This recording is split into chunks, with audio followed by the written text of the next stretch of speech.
ओम नमो भगवते वासुदेवाय। तो आज हम लोग श्रीमद् भागवतम के इस तृतीय स्कंद के हम लोग 9वें अध्याय का 11वां श्लोक लेते हैं। तम भक्ति योग परिभाक्ति हित सरोज आशेष ते चेत पथो ननुनाथ पुंसाम यद यातौरुगाय विभावयन्ति तत्तदपुप्रणयशेषधनुग्रहाय। तो ब्रह्मा जी कह रहे हैं, हे प्रभु, जो आपके भक्तगण हैं वो प्रामाणिक श्रवण विधि द्वारा कानों के माध्यम से आपको देख सकते हैं। कानों के माध्यम से देख सकते का क्या मतलब है कि हे प्रभु, जब हम लोगों को जब शास्त्रों को सुनते हैं, प्रामाणिक किसी गुरु से सुनते हैं और शास्त्रों में सारा विवरण होता है कि भगवान कैसे हैं, तो वो हम लोग जब सुनते हैं तो हम लोग अपने आँखों में भगवान का वो दृश्य करते हैं कि भगवान ऐसे होंगे। और वही शास्त्रों के अनुसार ही जब भगवान की मंदिर में मूर्तियाँ बनती हैं तो वो उसी हिसाब से बनती हैं, बिल्कुल वैसी बनती हैं। तो कहते हैं कि श्रवण विधि द्वारा कानों के माध्यम से आपको देख सकते हैं और इस तरह से उनके हृदय विमल हो जाते हैं। विमल यानी कि जब हम सुनते रहते हैं तो हृदय बिल्कुल शुद्ध हो जाते हैं तथा आप वहाँ पर अपना स्थान ग्रहण करते हैं। और फिर आप वहाँ पर यानी कि जब वो हृदय शुद्ध हो जाता है, साफ हो जाता है, कैसे जैसे बारिश होती है ना, तो उससे सारे पेड़ पौधे सब कुछ धुल जाता है, वैसे ही भगवान की कथा को श्रवण करके, भगवत वार्ता को सुनकर, भगवान के रूप गुण या लीलाओं को सुनकर हमारा हृदय भी धुल जाता है। जो हमारा कलुषित होता है हृदय, वो साफ शुद्ध हो जाता है। और जब वो साफ शुद्ध हो जाता है तो भगवान वहाँ पर विराजमान हो जाते हैं, भगवान अपना स्थान ग्रहण कर लेते हैं, जो परमात्मा का स्थान है हमारे सबके हृदय में। तो आप अपने भक्तों पर इतने दयालु हैं भगवान, ब्रह्मा जी कह रहे हैं, आप तो इतने दयालु हैं कि आप अपने आप को उस आध्यात्म के विशेष सनातन रूप से प्रकट करते हैं जिसमें वे सदैव चिंतन करते हैं। बहुत अच्छी बात कही है कि हे प्रभु, आप इतने दयालु और कृपालु हैं, जो भक्त जिस रूप में है, जिस स्वरूप को आपको भजता है, आप उसको उसी रूप में दर्शन देते हैं। तो कोई राम के रूप में भजता है, कोई नरसिंह भगवान के रूप में भजता है, कोई कृष्ण के, तो भगवान उसी स्वरूप में। देखो, ये भेद करना तो बहुत बड़ा अपराध है कि राम अलग है। वो भगवान के अलग अलग नाम हैं, अलग अलग स्वरूप हैं। तो वही इस श्लोक के माध्यम से ब्रह्मा जी जो है वो बता रहे हैं कि भक्तों का जीवन कृतार्थ हो जाता है। कैसा हो जाता है? जब आपकी श्रवणम करते हैं आपके बारे में तो भक्त कृतार्थ हो जाते हैं। एक भक्त में भी एक अलग सी महक, मतलब जैसे नहीं कहते कि अरे तुम बहुत चहक रहे हो, तो ऐसे मतलब एक भक्त भी महक जाता है प्रभु की भक्ति करके। और जो अभक्त होते हैं वो नरकगामी होते हैं। तो वो कह रहे हैं, और इस तरीके से जब भगवत वार्ता सुनते हैं और हृदय शुद्ध हो जाता है तो भगवान वहाँ विराजमान हो जाते हैं। तो तभी तो वो एक श्लोक नहीं है, ईश्वरे सर्वभूतानां हृदयेषु तिष्ठति अर्जुना, भगवत गीता में। सभी सर्वभूतानां, सभी जीवों में भगवान, सभी जीवों के हृदय में भगवान जो है विराजमान रहते हैं। तो इस तरीके से कह रहे हैं कि वो नहीं है, कंदर्प कोटि कमनीय मेघवर्णम, भगवान का वर्णन है ना कि कैसे हैं भगवान, कंदर्प कोटि है, मेघ वर्ण है उनका, मेघ यानी कि जैसे कि बादलों का रंग होता है, तो ऐसे भगवान है। तो देखो, बहुत अच्छी बात है, सूरदास जी रोज भगवान के मंदिर जाते थे, डेली प्रतिदिन जाते थे। तो एक व्यक्ति ने उनसे ये कहा, एक बार परीक्षा लेनी चाहिए, अच्छा ये बताओ आज भगवान कौन सी ड्रेस पहने, आज भगवान कौन सी ड्रेस पहने, और वो बता दें।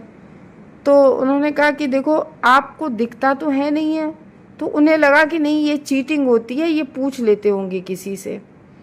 तो फिर वो बोले कि देखो ऐसा है कि आप रोज आते हो मंदिर में, तो आप भगवान का दर्शन, जब आपकी आंखें नहीं है तो आप भगवान का दर्शन कैसे कर पाते होगे।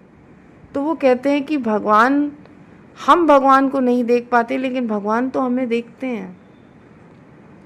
और रही बात वो वस्त्रों का कलर बताने की, तो भगवान अपने स्वरूप का दर्शन अपने भक्त को दे ही देते हैं किसी ना किसी तरीके से। और इधर जो है बिल्कुल सही कहा उन्होंने कि भगवान, हम जब मंदिर में हम लोग जाते हैं तो केवल हम ही दर्शन नहीं करते हैं, भगवान की भी दृष्टि हमारे ऊपर पड़ती है। तो ये है कि हमें मंदिर में अवश्य जाना चाहिए। और हमारे जीवन का मेन उद्देश्य होता है, मेन उद्देश्य होना चाहिए कृष्ण का प्रेम प्राप्त करना। पिछले श्लोकों में हमने देखा कि हम लोग इस जगत में कुछ भी प्राप्त करने, क्योंकि इस श्लोक में जो आया है सुतेच्छित पथो, मतलब बहुत अच्छा ये शब्द है कि सुन सुन के हमें पता चल जाता है कि भक्ति का तो यही मार्ग है। कैसे सुन सुनकर, प्रामाणिक गुरु से जब हम शास्त्रों को सुनते हैं तो हे प्रभु, गुरु मुख द्वारा, गुरु के मुख के द्वारा, प्रामाणिक गुरु के द्वारा भागवत कथा का श्रवण के माध्यम से जो पथ है, तो वो अपने भगवान अपने भक्त के भक्ति योग के द्वारा, जो भक्ति योग जब भक्ति करता है तो उसका हृदय शुद्ध हो जाता है। तो उस हृदय कमल में आप आकर सर्वदा के लिए हमेशा विश्राम करते हैं। जैसे कि भाई यहाँ साफ सफाई हो गई, अब यहाँ आराम से विश्राम करेंगे, तो वहीं आकर ठहर जाते नहीं है फिर। तो वो कह रहे हैं कि यद्याता उरुगाय विभावयंती, उरुगाय भगवान को बोला गया है इस श्लोक में। उरुगाय का मतलब होता है कि वो भगवान जिनकी उत्तम श्लोक वार्ता, जैसे नहीं कहते, उनकी कई बहुत अच्छी स्थितियों से उनके कीर्तन को गाया गया है। भगवान के कीर्तन को बड़े उत्तम श्लोकों की स्तुतियों से गाया गया है। किसने गाया है? एकाग्र मन से भगवान के भक्त जनों ने गाया है। तो भक्त जिस स्वरूप से, अपनी स्वेच्छा से जिस स्वरूप का आपका ध्यान करता है, आप अपने भक्तों पर इतना अनुग्रह करते हैं कि उसी रूप में उस भक्त के सामने प्रकट हो जाते हैं। जो भक्त जिस स्वरूप को भजता है, आप उस भक्त के सामने उसी स्वरूप में जो है सामने विराजमान होते। तभी तो कहते हैं कि देखो, एक बात बहुत भौतिक जगत की लौकिक बात करके ही ले लो कि हम जब हमारा अंतिम समय होता है शरीर छोड़ने का, तो क्या गारंटी है कि हमें भगवान याद आएंगे। लेकिन जब हम प्रतिदिन भगवान का नाम लेंगे, भगवान का स्मरण करेंगे, भगवान के स्वरूप पर ध्यान करेंगे, तो वही स्वरूप में आके लास्ट टाइम पे भगवान हमें दर्शन देते हैं। जब हम अपना शरीर छोड़ रहे होते हैं, जिस स्वरूप को हम भजते हैं, जिसका ध्यान करते हैं, भगवान उसी स्वरूप का दर्शन देने आते हैं। ये होगा कैसे?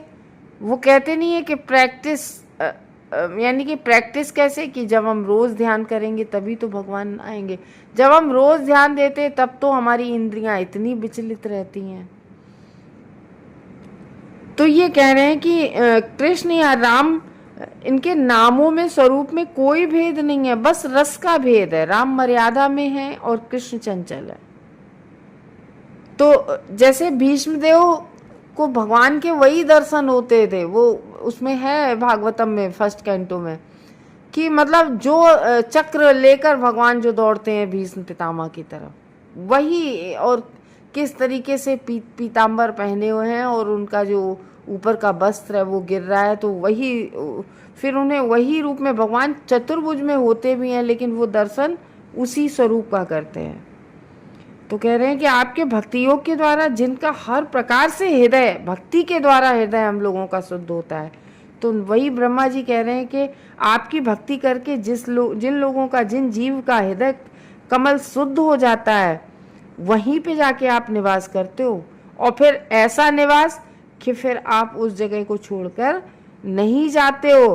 तो जिन भक्तजनों ने अपने गुरुओं से सुनकर उस पथ को स्वयं ही स्वीकार किया है और फिर आपका दर्शन भी किया है, तो वही कह रहे हैं कि यहाँ पर कथन है कि भगवान उस रूप में भक्त के समक्ष प्रकट होते हैं जिस रूप में जो पूजा करता है। हम जिस रूप में, कोई शालिग्राम की पूजा करता है, कोई लड्डू गोपाल के स्वरूप की रक्षा वो पूजा करता है, कोई राधा वल्लभ की पूजा करता है, कोई राधा रमण की पूजा करता है, कोई अलग अलग स्वरूप में, कोई राम बलराम की पूजा करता है। तो ये संकेत करता है कि भगवान भक्त की इच्छा के अधीन हो जाते हैं, क्योंकि भगवान भक्त वत्सल है और इतने अधिक है कि वे भक्त की मांग के अनुसार अपना उसी रूप में, भक्त के ही अनुसार अपना रूप प्रकट कर देते हैं भक्त के सामने, जो जिस स्वरूप में भजता है। तो भगवान भक्त की इस मांग को पूरा करते हैं। क्यों?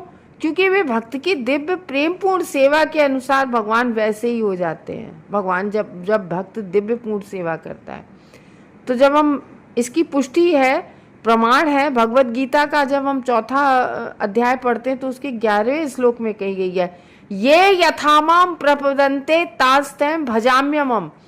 जो मुझे जिस रूप में भजता है, उससे जिस रूप में भजता है, मैं उसे उसी रूप में दर्शन देता हूँ। किंतु हमें ये ध्यान रखना चाहिए कि भगवान कभी भी भक्त के आदेश भाग नहीं होते। इस श्लोक में इसका विशेष उल्लेख है। भगवान हमारे नौकर नहीं होते हैं कि हमारा ये कार्य कर दो, हम लोग कहने नहीं लगते ये कार्य कर दो हम आपको प्रसाद, नहीं। भगवान तो भक्तवत्सल है, वो अपने भक्त की एक इच्छा पर दौड़े दौड़े चले आते हैं। तो तभी है त्वाम भक्ति योग परिभावित, ये उस दक्षता का सूचक है कि जो भगवान के परिपक्व प्रेमा भक्ति संपन्न करने से प्राप्त की जाती है। और ये प्रेमावस्था श्रद्धा से प्रेम की मतलब श्रद्धा से जब हम भगवान से प्रेम करते हैं, भगवान के बारे में सुनते हैं, तब धीरे धीरे विकास विधि द्वारा ये प्राप्त की जाती है। श्रद्धा से मनुष्य भौतिक भक्तों प्रामाणिक भक्तों की संगति कर पाता है। जब श्रद्धा ही नहीं होगी तो कैसे हम भक्तों की संगत करेंगे? और जब हम भक्तों की संगत करते हैं तो ऐसी संगत से प्रामाणिक भक्ति में ही सेवा में संलग्न हो सकता है। तो उचित जीथा तथा शास्त्र द्वारा संतुत मूल भक्तिमय कार्यों की संपन्नता निहित रहती है। तो भगवान के किसी विशेष रूप से प्रति भक्त की यह आसक्ति स्वाभाविक प्रवृत्ति के कारण होती है। तो प्रत्येक जीव मूलतः किसी विशेष प्रकार की दिव्य सेवा के साथ जुड़ा हुआ होता है। तभी तो चैतन्य महाप्रभु कहते थे कि जीव पूर्ण पुरुषोत्तम भगवान श्री कृष्ण का नित्य दास है। जीवेन सब रूप होए कृष्णेन नित्य दास, कहते थे चैतन्य महाप्रभु। तो हर जीव श्री भगवान के साथ एक विशेष प्रकार का नित्य दास संबंध होता है। और ये जो आसक्ति होती है हमें इंसानों में नहीं बढ़ानी चाहिए, हमें भगवान में अपनी आसक्ति बढ़ानी चाहिए। कैसे? वैधि विधि के द्वारा। देखो, सबसे पहले जब भक्त स्टार्टिंग भक्ति होती है तो वो वैधि विधि से होती है, यानी कि विधि पूर्वक पूजा करने से। जब हम रोज भगवान को स्नान कराएंगे, भोग लगाएंगे, तब धीरे धीरे प्रेम विकसित होता है। तो ये अभ्यास से जागृत करना पड़ता है प्रेम भगवान के साथ नित्य रूप में।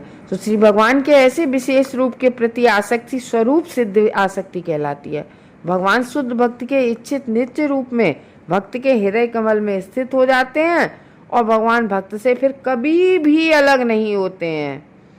तो पिछले श्लोक में इसमें इसकी पुष्टि हुई थी। पिछले श्लोक में हम लोगों ने पढ़ा था कि भगवान किसी आकस्मिक या अप्रमाणिक पूजक के समक्ष अपना उद्घाटन नहीं करते हैं। तो ये कह रहे हैं 7वें अध्याय में 25वां श्लोक आप देखिए, भगवान कहते हैं नाहम प्रकाशा सर्वस्व योग माया समावृता। हम अपने आप को प्रकाशित नहीं करते हैं हर किसी के सामने, प्रत्युत श्री भगवान अपनी योग माया द्वारा, माया जवनिका छन्नम, अपनी योग माया द्वारा अपने आप को छिपा देते हैं भक्तों के सामने। तो अभक्तों या आकस्मिक भक्तों से अपने आप को हमेशा छिपा के रखते हैं भगवान, जो अपनी इंद्रिय तृप्ति की सेवा में जो लोग लगे रहते हैं। भगवान कभी भी उन छद्म भक्त होते हैं या जो पाखंडी होते हैं, उनके सामने कभी भी भगवान दृष्टिगोचर नहीं होते हैं।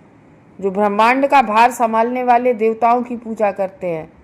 तो निष्कर्ष ये निकलता है कि भगवान कभी छद्म भक्त के आदेश वाहक नहीं बन सकते हैं, केवल अपने भक्तों के ही बनते हैं। अपितु वे शुद्ध अवध भक्त की इच्छाओं को पूरा करने के लिए हमेशा तैयार रहते हैं भगवान। जो समस्त प्रकार के भौतिक दूसर से रहित होता है, जो जितने भी भौतिक दोष होते हैं उनसे भक्त हमेशा दूर रहता है। हरे कृष्ण।